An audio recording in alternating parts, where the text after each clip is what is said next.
नि फोरो फाटर धाने गावात रोपो खराले खरल केवी कोट बिजला गडद्रोपो పాటలు పాడేటప్పుడు కూడా నన్ను బాగా టార్చర్ ఆడిపిల్ల పాడద్దు తప్పు పడతది కానీ నేను పాడుతున్నా సార్ నందా గౌడి ర బాబా కృష్ణ నందా గౌడి ర బాబా నందా గౌడి ర బాబా కృష్ణ నందా గౌడి ర బాబా జీవితం పోయితే పర్వాలేదు కానీ సంస్కృతి పాటలు మాత్రం పోవద్దు సార్.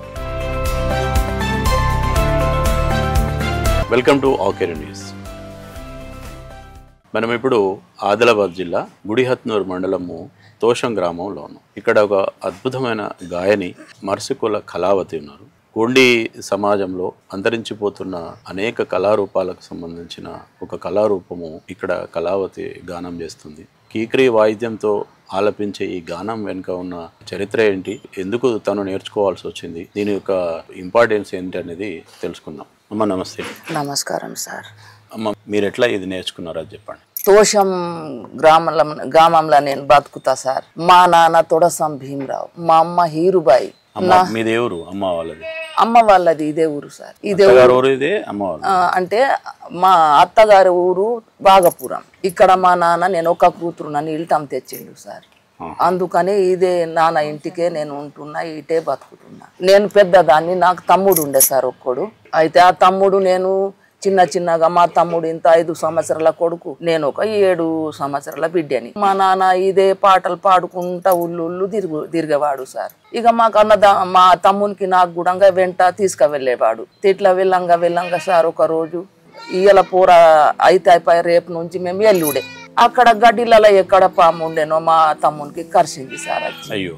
కరిస్తే మా తమ్ముడు చచ్చిపోయితే మళ్ళీ ఇంటికాడ వచ్చేసినాం. నేను అన్న నాన్న నాకు బడికెయ్యు, తమ్మునికి కూడా ఇట్లా పాము గుట్టి చచ్చిపోయిండు, మరి నేను రానిగా మీ ఎంబడి నన్ను తీసుకపోకున్నానా, ఏదన్నా ఒక హాస్టల్లో అయ్యేయు, నేను అన్నం తిన్న బతుకుతా, అక్కడ చదువు నేర్చుకుంటా అని నేను మా నాన్నతోని అన్నా. అంటే నాకు తీసుకొని ఇట్లా తోడ మీద కూసుండబెట్టి మా నాన్న బాగా ఏడ్చిండు సార్.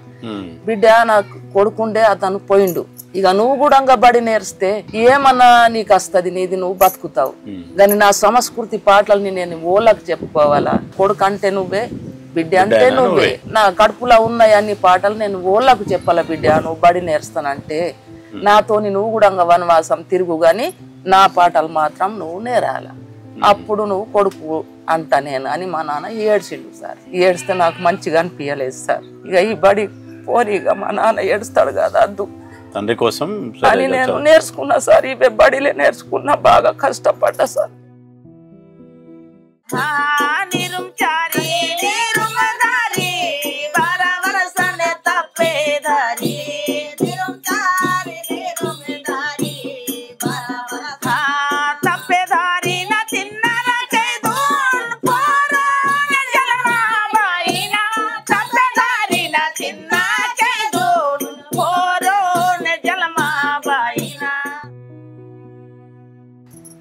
ఊళ్ళలో పొంటి తిరిగి నాన్న చెప్పిన పాటలు వినాలా, ఆయన ఎట్లా చెప్తాడు అట్లా వినాలా, పాడాలా. ఇట్లా 10-12 సంవత్సరాల దాకా విన్నా సార్. ఇక రోజు ఒక కథ మా నాన్న చెప్పాలా, రోజు ఒక పాట చెప్పాలా, నేను పాడాలా.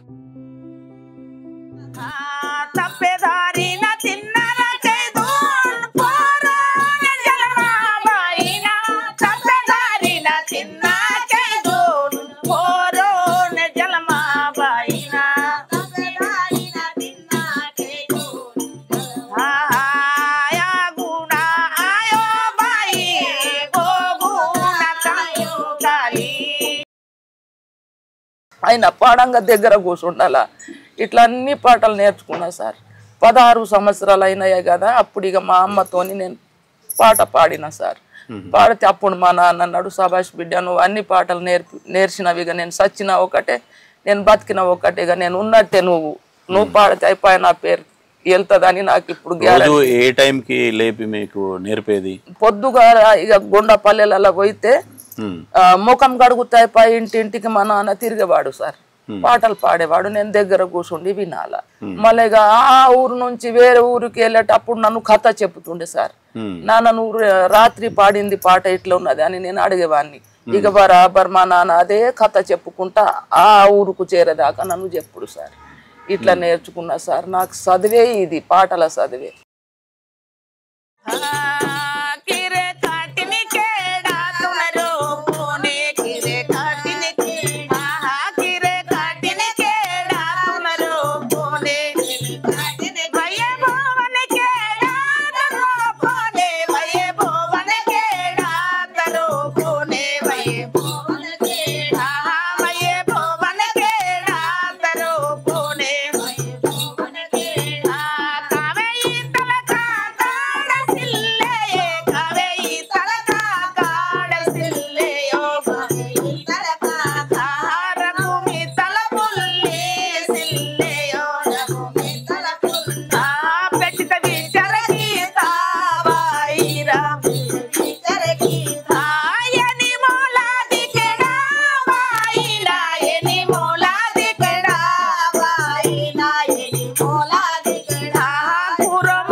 ఇది జంగుబాయి పాట. మళ్ళా ఉంటానంటే మంచి ఇల్లు లేదు, మళ్ళా సేన్ లేదు, ఏం లేదు సార్. ఒట్టిగా ఊలితోని బతకాల. 8 నెలలు బొండరాజుల దగ్గర పోయి బతకాల సార్. దీనికన్నా ఏం లేదు. కానీ పాటలు మాత్రం నేర్చుకున్నా సార్. ఇప్పుడు ఏడపోయినా కానీ మా నాన్న పేరు మాత్రం తొడసం భీమరావు బిడ్డ అని అన్నారు. ఇది నాకు సంతోషం. నాన్న పేరు నిలబెట్టినావు? అవును సార్. నీకెంతమంది పిల్లలు? నాకు 5 సార్. 2 కొడుకులు 3 బిడ్డలు. అందరికి నేర్పిన సార్. మా ఆయననైతే ఆయనకు ఇది పని రాదు సార్. ఇక నేను ఇదే పని చేసుకుంటా పల్లెలు తిరిగి రావాలా, వాళ్ళకు బడి నేర్పాలా. 12వ తరగతి అందరికి చదివిపించిన సార్. మళ్ళా నాకు డబ్బులు దొరకలేదు. వాళ్ళకు బట్టలు కొనాలా, బుక్కులు కొనాలా అంటే నాతోని కాలేదు సార్. అద్దు ఇక చదువద్దని ఇదే పని నేర్పుతున్నా సార్. వాళ్ళకు కూడా పాఠాలు.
నువ్వేమో నన్ను చదివించు నానా అని ఏడ్చినావు. అవును సార్. మరి మీ పిల్లలకి ఎందుకు చదువు నేర్పి? సార్ నాకు డబ్బులే దొరకలేదు సార్. ఇప్పుడు అంటే అన్నం దొరుకుతున్నది కానీ అప్పటి కాలం వీళ్ళు చిన్నగా ఉన్నప్పుడు సార్ నాది గోస బాగా పెద్దది సార్. నాన్న చనిపోయిండు. 5గురికి సాదలా, మళ్ళా 5గురికి బట్టలు కొనాలా సార్. 5గురికి బువ్వ పెట్టాలా అంటే ఎక్కడి నుంచి దొరుకుతాయి సార్. అప్పుడు బియ్యం కూడా ఎక్కరాకపోవు కదా సార్. ఆడిపిల్ల పాడద్దు, తప్పు పడుతుంది అని ఎంతో కష్టాలతోని నేను. అంటే పాట కూడా మగవాళ్ళే పాడాలా? మగవాళ్ళే పాడాలని అన్నారు సార్ కొన్ని రోజులు. బాగా కష్టం పెట్టిండ్రు గాని నాకు దిక్కే లేదు. పాటలు పాడంది నాకు బతుకు లేదు కదా సార్ అని వాళ్ళు అట్లా అంటారని నేను పాడుకుంటా బతికిన సార్. అప్పుడు డివిరాజ్ మేడం ఉండే ఇక్కడ కలెక్టర్, దరఖాస్తులు కూడా కొన్ని పెట్టిండ్లు ఈమె పాడద్దని. కానీ ఆమె మహాతల్లి నాకు తల్లి అయి నిలిచి కలవతి పాడు అన్ని డిపార్ట్మెంట్లలో ఆడోళ్ళు చేస్తలేరా, ఇది అయితే బిచ్చమాడి గడదావమ్మా, నీకెందుకు అద్దంట, పాడి బతుకు అని ఆమె చెప్పింది నాకు. తరతరాల నుంచి మగవాళ్ళు మాత్రమే పాడతారు సార్. కోరసుకుంటారు ఆడోళ్ళు కానీ ఇట్లా కింగ్రీ మీద ఆడి ఆమె పాడదు సార్. కానీ నేను పాడుతున్నా సార్. మా నాన్న చెప్పింది నేను విన్నా, నేను పాటలని నేర్చుకున్నా.